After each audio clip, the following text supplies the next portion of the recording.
Fatullah press club, সোজা হয়ে যাও, সোজা হয়ে যাও। তোমাদেরকে চিনি কারা কারা ওখানে আছো। বাপ ডাকিয়ে দিব, কিন্তু তোমরা যারা কলম লেখো, মিথ্যা লেখো, তোমাদেরকে ছাড়া হবে না।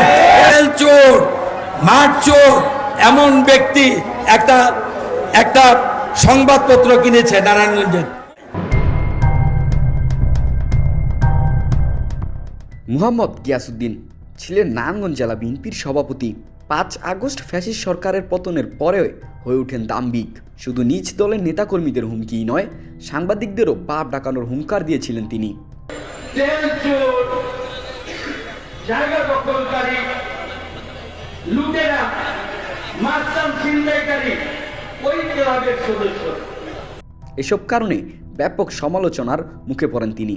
5 আগস্টের পর গিয়াসউদ্দিন ও তার অনুসারীদের বিরুদ্ধে দখলবাজি, চাঁদাবাজি, জুটলুটেরও অভিযোগ উঠে।